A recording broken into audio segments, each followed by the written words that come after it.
नामावली का जब गान करते हैं तो शिलपिल्ले बाई का स्मरण आता है उसमें। सुत बिस दियो पूज शिलपिल्ले भक्ति रसीली पाई। देखो कितना विश्वास होता है भक्त को, कैसा वो श्रद्धावान होता है। एक राजकुमारी और दूसरी एक जमींदार की पुत्री, दोनों को मित्रता थी। एक दिन राजा के यहाँ भगवत प्रेमी महात्मा आए। वो संत सेवी राजा थे। महात्मा जन आते रहते थे और महात्माओं का कार्य ही होता है निरंतर अपने प्रभु की सेवा और सुमिरन में मगन रहना। सेवा सुमिरन ये बहुत बड़ी सामर्थ्य है। अगर हम हर समय सेवा और सुमिरन में रहें तो कभी कोई माया प्रपंच हमें परास्त नहीं कर सकता। हम सेवा सुमिरन से अलग हुए वही माया का प्रभाव पड़ता है। भगवान का शालिग्राम स्वरूप उनके पास था। खूब भाव से सेवा कर रहे थे और नवीन अवस्था की कोमल हृदय वाली ये दोनों सखियां देख रही थी। इनके मन में आया ऐसे हम भी ठाकुर सेवा करें। देखने से सुनने से हमारे हृदय में प्रभाव पड़ता है। गंदी बातें सुनेंगे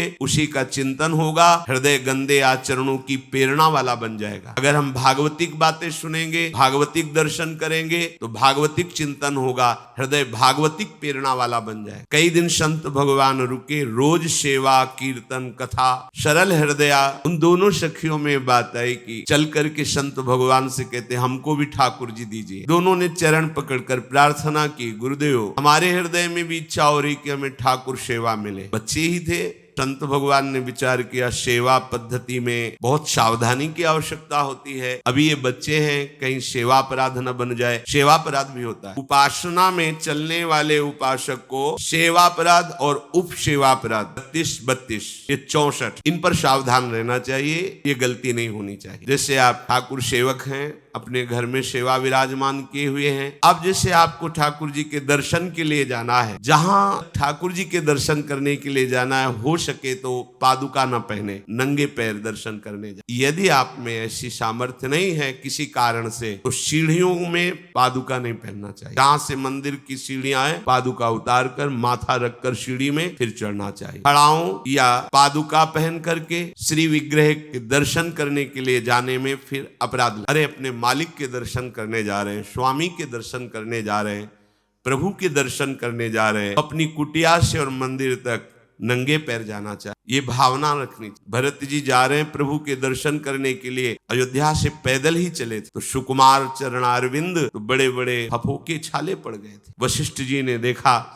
सबने मिलकर भरत जी से कहा पालकी पे बैठ जाइए। तो उनका हाँ, मेरे प्रभु यहाँ नंगे पैर चले हैं, उचित तो ये है कि अपने प्रभु के दर्शन के लिए मैं जा रहा हूँ तो जहां जहां प्रभु के चरण पड़े वहां मेरा शीश पड़े, अर्थात सिर भर जाऊं। उचित मोरा सबते सेवक धर्म कठोरा। यहां मैं सर के बल चल के जाऊं पर असमर्थ हूं। तो आप कह रहे हैं पैर में छाले पड़ गए, आप सवारी में बैठ जाइए। ऐसा नहीं हो सकता। तो अपने प्रभु के दर्शन करने के लिए जब जाए तो हो सके सामर्थ्य हो तो पादुका न पहने, कोई खड़ाऊं चप्पल जूता आदि ना पहने। अगर पहने तो बस सीढ़ी तक ही पहन कर जाए। इतने सुकुमार मत बनो, ये आग में जलाया जाएगा शरीर, ये गाड़ दिया जाएगा शरीर, इससे ज्यादा प्यार ना करो। अब इतना दृढ़ विश्वास कि ये बच्चे हैं, सेवा भाव कैसे पूर्ण कर पाएंगे। तो उन संत भगवान ने दोनों बच्चियों से कहा आप कल ठाकुर जी लाएंगे, हम आपको दे देंगे। तो गांव में घूमे तो आसपास गोले गोले से पत्थर मिले, पत्थर लाए दो और कहा कि ये लो तुम्हारे ठाकुर। देखो गुरु वचनों पर और गुरु प्रदत्त सेवा वस्तु पर कितना भाव होना चाहिए। उन्होंने दृढ़ विश्वास किया कि मुझे भगवान गुरुदेव ने दिया, ये भगवान है मेरे। दोनों ने अपने हृदय से लगाया। अब एक जमींदार की पुत्री थी, एक राजकुमारी, स्वर्ण के सिंहासन में सिल मतलब पत्थर। दोनों का तुम्हारे ठाकुर का नाम शिलपिल्ले गोविंद है। दोनों सिंहासन पर रखकर आराधना करती, भाव प्रतिपल बढ़ता गया। नाम निरंतर जप। गुरु प्रदत्त ठाकुर पर विशेष चमत्कार हृदय में प्रकट होता है यदि उन्हीं की नियमावली से चलो। अपने मन से बाजार से खरीद लाए, विराजमान किए हैं, कभी सेवा की कभी नहीं की, वो भी अच्छा है, कम से कम भागवतिक भाव तो है। लेकिन सिद्धि जो प्राप्त होती है वो गुरु कृपा से, गुरु प्रदत्त ठाकुर से। जैसे धन्ना जी को भांग के बट्टे में ठाकुर जी प्रकाशित हो गए, गुरु प्रदत्त। अब ये सखियां जब बड़ी हुई तो इनके ब्याह की बात थी। तो जो राजकुमारी थी उनका राजकुमार से किसी से ब्याह तय हुआ, हो गया। अपने माता पिता से जब विदाई ली तो अपने ठाकुर जी को जो सिंहासन में थे, सिंहासन से एक सुंदर पेटी में से और गोद में, और अंदर ही अंदर जल रही है कि प्रभु मैंने प्रीतम आपको माना है, संसार के व्यवहार में ये प्रीतम बना हुआ है, पर प्रभु हमारे प्रीतम दो नहीं हो सकते, हमने हृदय से आप। इसी विचार में वो बड़ी उदास है। पहले पालकियों में ऐसा राज सैनिक चल रहे हैं, पालकियों में वो बहू जा रही है और राजकुमार घोड़े पर। राजकुमार बार बार पालकी के समीप जाता, दर्शन करने की इच्छा होती है ना, उदास देखता। उसने कहा यहाँ हम थोड़ी देर विश्राम करना चाहते हैं, राजकुमारी की पालकी रखी जाए और सैनिक दूर खड़े हो। तो राजकुमार वैसे ही आज्ञा हुई। तो बात करना चाहते हैं पर वो ना देखती है और न बात करती है। और इतना सुंदर रूप, क्योंकि ब्रह्मचारिणी और भगवत आराधना। अब उसके हृदय में जलन हुई कि ऐसा क्या है जो हमसे बात नहीं कर। बस बार बार ऐसे पिटारी खोल के ऐसे ठाकुर जी को देख, वहां उसको सांवरे श्याम सुंदर की झांकी मिलती थी। जब अपने शिल्पिल्ले ठाकुर जी को देखती तो ललित त्रिभंगी श्री लालजू महाराज श्याम सुंदर दिखे। अत्यंत आशा। गुरु प्रदत्त किसी भी शब्द में, किसी भी वस्तु में दिव्यता होती है, बस हमारी भावना होनी चाहिए। अरे बोले ये हम नहीं दे सकते, ये गुरु प्रदत्त है। नहीं, हम प्राण दे सकते हैं लेकिन ये नहीं। इसका गुरु वचन पर, गुरु प्रदत्त वस्तु पर, गुरु प्रदत्त ठाकुर पर दृढ़ निष्ठा हो गई, वही सिद्ध हो जाता है। अब उसने समझ लिया कि पिटारी में जो कुछ है यही हमारे और राजकुमारी के बीच में बाधा है। 2-4 दासियों को बुलाया और कहा इनको बातों में उलझाओ, पिटारी पीछे हमें दो। वो प्रवीण दासियां उनको विनोद भाषा में, हंसी मजाक में बात, लेकिन वो उदासीन। धीरे से गोद में पेटी थी, ले ली, हम लिए हुए हैं, आप बातचीत में सारा, और पेटी उनको दे दी। राजकुमार ने राजकुमारी से कहा यही पेटी तो हमारे आपके बीच में बात, फेंक दी नदी में। अब तो जो उसके हृदय में पीड़ा हुई, भारी हुई। अब राजकुमार सैनिकों के साथ तुरंत पालकी उठवाई, मैं ले गया। और वो आसक्त है, इतनी सुंदर राजकुमारी, क्योंकि भागवतिक तेज से संपन्न में आकर्षण होता है। राजकुमारी ने कहा यदि हमारे ठाकुर नहीं तो मैंने आज से अन्न जल त्याग, प्राण त्याग दूंगी। अगर हमारे ठाकुर जी हमारे समीप नहीं तो आज से अब एक बूंद पा। कैसे पिए? अपने ठाकुर को भोग लगा के पाला है और ठाकुर जी फेंक दिए गए। भारी व्याकुलता। जैसे मीरा जी कहते दृश्य बिन दुख न लाग, ना रात में नींद है न दिन में अन्न जल है, व्याकुलता।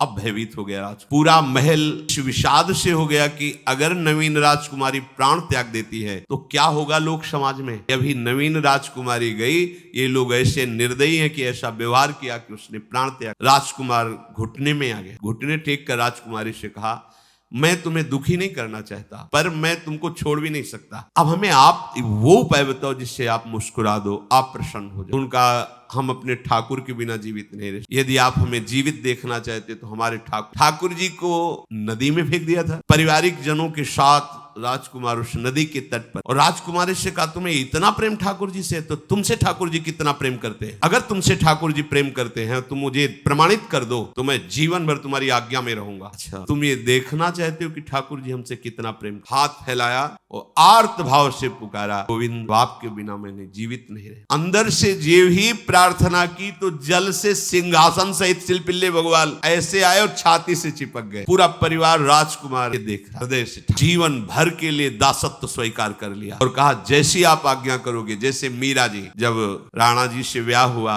मीरा जी ने कहा सावधान, तुम हमारे पति नहीं हो, मेरा सुहाग गिरधर से है। व्यवहार में तुम पति बने हो। यदि हमारी बात समझ पा रहे हो तो जीवन में कभी हमारा स्पर्श मत करना। ये जीवन केवल गिरधर के लिए, दूसरे के लिए नहीं। उतर गए शैया से और जैसे सेवक होता है, बोले अहो भाग, मुझे ये सौभाग्य मिला कि इतनी महाभागवती की सेवा करने का। एकांत में मैं सदैव तुम्हारे शिष्य की तरह बर्ताव करूंगा, पर समाज में तुम्हें बहू की तरह बर्ताव करना होगा, नहीं तो लोग जीने नहीं देंगे। समाज में पत्नी की तरह और एकांत में गुरु शिष्य के। तुम हमारी गुरु होगी और हमसे ऐसा ही बर्ताव राणा ने, ऐसा ही उस राजकुमार। हमारी भागवतिक निष्ठा ऐसी होनी चाहिए कि जो गुरुजी ने मंत्र दिया है, जो गुरुजी ने उपासना दी है, उसमें दृढ़ विश्वास होना चाहिए। और आ गए जो महामहिम सूत्र है, जब तक हमारा मन प्रभु में समर्पित ना हो जाए तब तक पाप होने की संभावना होती है, बड़े बड़ों से चूक हो जाती है। इसमें ये नहीं कहा जा सकता कि हम इतने वर्ष से साधन में लगे, हमसे चूक नहीं होगी, ये तो भूल जाना। बड़े बड़ों से चूक करवा देना माया का कार्य होता है, पर जिनका मन प्रभु को समर्पित हो गया है उनसे चूक नहीं हो सकती। कि जितने भी पापाचरण होते हैं वो सब मेरे से होते हैं, ऐसा उपासक दृढ़ निश्चय करे। ऐसा नहीं कि पापाचरण भगवान से भगवान करा रहे हैं। जिन लोगों का एक प्रश्न होता है कि जब सब कुछ भगवान करा रहे हैं, भगवान की इच्छा के बिना पत्ता भी नहीं हिलता, तो जो हम पापाचरण गलत आचरण वो भी तो भगवान ही करा रहे हैं। इस विषय को समझना आज के समाज का जो मानसिक स्तर है। जब हम त्याग की बात करते हैं कि गंदे आचरण नहीं करने चाहिए, तो जो समझाया जाता है और जो समझ है आज की आधुनिक, वो ये समझ है, कुछ ऐसे जनों ने ये निर्धारित भी किया है कि अगर ऐसा होता तो लाखों लोग समाधि को प्राप्त होते, लाखों लोग बिना साधना के। क्यों? बचपन से लेकर के पूरे जीवन तक भोग ही भोग रहे, सब समाधि में पहुंच जाते हैं। प्रायः सबके दिमाग में बात बैठी है, अनुभव की समझ लीजिए कि आप भोगने के लिए जे ही गए तो मन के गुलाम बन करके गया, वो कभी तुम्हें मुक्त होने का अवसर नहीं देगा। तो आज तक किसी ने भी ऐसा नहीं कहा भोग भोगने के बाद कि आज के बाद मैं प्रण करता हूं, मैंने जान लिया कि इसमें सुख नहीं है, आज के बाद कभी भोग नहीं भोगूंगा। कभी किसी ने नहीं कहा। सबको इस दलदल में गिरने के बाद सदगुरु या भगवान ने ही निकाला है, स्वयं आज तक कोई निकल नहीं पाया, कोई नहीं निकल पाया। ये ऐसा दलदल है। पर लोगों की भ्रांति रहती है कि ये जो मेरा मन जिन भोगों के लिए लालायित हो रहा है, उन भोगों को खूब भोगूं, फिर बाद में अनुभव जब हो जाएगा तब हम इनका त्याग करके फिर भजन मार्ग में चलेंगे। जो भजन मार्ग में चलते हैं उनके मन में भी लगा रहता है कि अगर एक बार भोग लूं तो मन को समझा तो सकता हूं। यह है आधुनिक सोच, यह है हमारे मानसिक सोच का स्तर। सब लोग देख लीजिए। अब भागवतिक सोच और शास्त्र सिद्धांत का जो मत है वो ये है, और इसी मार्ग में चल करके समाधि को प्राप्त हुए महापुरुष, एक भी कोई ऐसा समाधिस्थ महापुरुष बता दिया जाए विश्व में ने भोगों के भोगने के बाद समाधि को प्राप्त हुआ। इसे हम भोजन कर लेते हैं तो लगता है अब कुछ नहीं, लेकिन 6 घंटे व्यतीत होते होते पर्चा बन जाएगा कि ये चीज फिर चाहिए खाने को। ऐसे ही कोई भोग भोगने के बाद कुछ क्षण के लिए उससे विरति हो जाती है, ठीक, लेकिन फिर कुछ मिनट होने के बाद फिर नई स्फुरना, नया संकल्प, नई क्रिया, नई भोग वासना सब हृदय में देख लो। इसके लिए किसी और से सलाह लेने की जरूरत नहीं। इसलिए ये जो संतों का मत है, शास्त्र का मत है कि भोगों के भोगने से भोग वासना दृढ़ होती है, कामना बढ़ती है, ना कि शांति मिलती है। लेकिन आधुनिकता में भोगों को भोगने से शांति मिलती है, ऐसी धारणा बनी हुई है, और ये गलत है। और ये इतनी गलत हो जाती है कि हम हत्या करने लगते हैं, हिंसा करने लगते हैं, पूज्य जनों के साथ दुर्व्यवहार करने लगते हैं। आज तक भोगों में इति नहीं हुई। देवयानी जी भगवान शुक्राचार्य जी की पुत्री हैं। वो इतनी सुंदर हैं कि कोई अप्सरा भी उनसे होड़ नहीं कर सकती, क्योंकि भगवान शुक्राचार्य की पुत्री जितेंद्री, पवित्र, भगवत आराधन संपन्न, बड़ा प्रसंग है, उसको ना लेते हुए हम सारांश में बता रहे। वृषपर्वा की पुत्री शर्मिष्ठा, ये असुर राजकुमारी है, दैत्यराज वृषपर्वा, उनकी पुत्री शर्मिष्ठा, और दैत्य गुरु भगवान शुक्राचार्य उनकी पुत्री देवयानी बड़े समाज के साथ जंगल में गई हुई थी। एक बड़ा दिव्य सरोवर था, उसी में सब राजकुमारियां स्नान कर रही थी। सबने वस्त्र धारण किए, तो शर्मिष्ठा के वस्त्र शर्मिष्ठा, वो महात्मा निकल गए। वहां कोई उनको टिकना तो था नहीं। मेरे पवित्र वस्त्र, देवयानी ने वस्त्र धारण नहीं किया शर्मिष्ठा। जो महात्मा चले तो देखा कि हमारे वस्त्र राजपुत्री शर्मिष्ठा धारण किए, तो उनका तुझे पता है मेरे वस्त्रों को स्पर्श करने का भी तेरे को अधिकार नहीं, तूने धारण कैसे कर लिया? तो उनका ज्यादा मत बोल, इतना गुमान करके मत बोल। जैसे सब सेवक पलते हैं मेरे महाराज से, मेरे महाराज के द्वारा ही पोषित है, क्योंकि वो तो राजा है, सारी सेवाएं वही देते हैं। ऐसा नहीं बोलना चाहिए, क्योंकि गुरु पुत्री है। पर ऐसा वो बोल गई शर्मिष्ठा। देवयानी ने कहा तुझे पता है अगर मेरे पिता की दृष्टि बदल जाए तो 2 मिनट में देवता तेरे पिता सहित संपूर्ण राज्य को नष्ट कर देंगे। मेरे पिताजी के भय से ही देवता आक्रमण नहीं कर। शुक्राचार्य मंत्रवेत्ता है। ज्यादा बात बढ़ गई तो राजकुमारी का शासन चलता है। उसने कहा इस गुरुपुत्री को उठाकर कुएं में डाल दिया जाए, और उस समय वस्त्र धारण नहीं की हुई थी, उनको उसी स्थिति में डाल दिया गया और वो चली गई। उसी समय तो आवाज सुनी, देवपुत्री है, दिव्य तेज प्रकाशित हो रहा है उनके शरीर से, और दूर से देखा है ऐसा लग रहा है कि शायद वो वस्त्रहीन भी। उन्होंने कहा तुम लोग दूर जाओ, और स्वयं महाराज ययाति गए। तो जब हाथ पकड़ के निकाला और अपने वस्त्र से उनको आवेष्टित किया, तो उन्होंने कहा कि हमारी आर्य मर्यादा है, एक बार आपने हमारे शरीर को देख लिया और हमारे हाथ को पकड़ लिया, अब आप हमारे जीवन भर के लिए पति स्वरूप हैं, ये स्वीकार कीजिए। तो उन्होंने कहा कि देवपुत्री, मैं तो आपका परिचय भी नहीं जानता हूँ, आप कौन हैं? तो उन्होंने कहा भगवान शुक्राचार्य की पुत्री देवयानी। घुटने पे हो गए तत्काल। उन्होंने कहा इतने बड़े महापुरुष की पुत्री के साथ मैं ब्याह कर सकूं, मेरी सामर्थ्य नहीं, क्योंकि मैं क्षत्रिय कुल में प्रकट हुआ राज परिवार से हूं और वो तो देवताओं के द्वारा भी वंदनीय है शुक्राचार्य जी। तो उनका आप निश्चिंत रहो, ये विषय मैं संभालूंगी, पर आप मेरे यहाँ ये स्वीकार कीजिए। यदि शुक्राचार्य जी इस पर राजी हैं तो हम ये बात स्वीकार करते हैं। विलंब होने के कारण व्याकुल ही थे, देवयानी जी ययाति जी को लेके गई तो हम राजी। शुक्राचार्य जी राजी हुए और वृषपर्वा को सूचना दिया कि मैं तुम्हारे राज्य को त्याग कर जा रहा हूं। वो तो तत्काल आकर चरणों में गिरे, महाराज आपके बिना मेरा अस्तित्व क्या है, आप कैसे राजी हो सकते हो? बोले मेरी पुत्री को दिगंबर करके कुएं में डाल दिया गया, मैं इस अपराध से बिल्कुल तुम्हें माफ नहीं कर सकता। बोले कोई उपाय? तो देवयानी ने कहा तुम्हारी पुत्री हमारी दासी होकर चले तो मैं तुम्हें क्षमा कर दूं। बोले बिल्कुल ठीक, तथास्तु। पूरे राज्य की रक्षा के लिए राजकुमारी शर्मिष्ठा को देवयानी की दासी भाव में अब महाराज ययाति के महल पे पहुंचे। देवयानी ने कहा कि ये जो और आपका कभी मन उधर चलना भी नहीं चाहिए, अगर चलेगा तो आप हमारे दंड के पात्र बन जाएंगे। स्वीकार कर लिया और बहुत दूर उनके लिए महल का निर्माण करवाया और वो सेवा में आती। कुछ समय के बाद जब देवयानी जी के पुत्र हुए तो वन विहार के लिए अपने पुत्रों को लेकर चली, तो उधर शर्मिष्ठा के 2 पुत्र हो चुके थे, इनको पता भी नहीं था, और वो दौड़ कर आए, ययाति को पिताश्री कह करके आलिंगन किया, छोटे छोटे बच्चे। देवयानी ने कहा कि हमने कहा था तुम्हें देखना भी नहीं है और किसके पुत्र हैं? शर्मिष्ठा मुस्कुरा रही थी। देवयानी ने कहा तुम्हें दंड देंगी ही देंगी, और चली गई। भगवान शुक्राचार्य जी के ययाति भयभीत होकर के गए और शुक्राचार्य से प्रार्थना करे, क्षमा कीजिए मुझसे गलती हो गई। और शर्मिष्ठा से ऐसे नहीं मिले। शर्मिष्ठा ने कहा था कि आप जानते हैं कि मैं दासी नहीं हूं, मैं राजकुमारी हूं, ईर्ष्यावश दासी बना करके लाई गई हूं। शुक्राचार्य जी ने कहा कि जो देवयानी कहेंगी वही हम मानेंगे, क्योंकि मेरी पुत्री है। तो बोले पुरुषत्व से इनको हीन कर दो। गुस्सा में आके उसी समय महाराज ययाति पुरुषत्व से हीन हो गए और वृद्धावस्था छा गई शरीर में। अब ययाति ने कहा अब सुखी रहोगी तुम। तब देवयानी को भी होश आया कि ये तो क्या हमने अपना ही सर्वनाश कर लिया। कहा पिताजी अब इसका सुधार कैसे होगा? तो बोले जो पुत्र अपनी यौवन अवस्था दे देगा वही यौवन अवस्था इनके ऊपर आ जाएगी, वृद्धावस्था उसके पास चली जाएगी। महाराज ययाति ने अपने बड़े पुत्र यदु जी से कहा, तो उन्होंने कहा इसका प्रयोग कहाँ होगा? माँ के साथ? कदापि नहीं। मेरी यौवन अवस्था का प्रयोग मेरी माँ के साथ कदापि नहीं, क्योंकि वो बड़े ज्ञानी महात्मा, इन्हीं के वंश में भगवान श्री कृष्ण का प्रादुर्भाव हुआ, इसलिए यदुवंशी के सबसे छोटे, शायद उनका नाम पुरु ऐसा कुछ।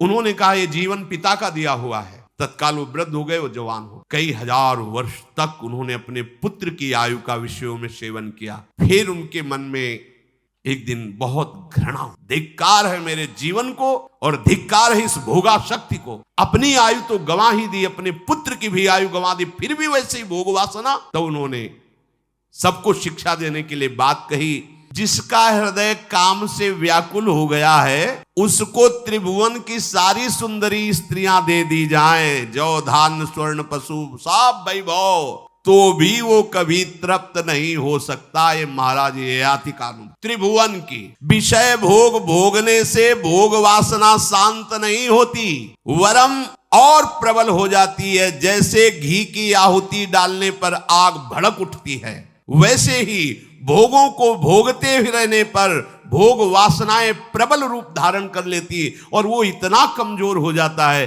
कि सोचता है मैं इसके बिना जी नहीं सकता।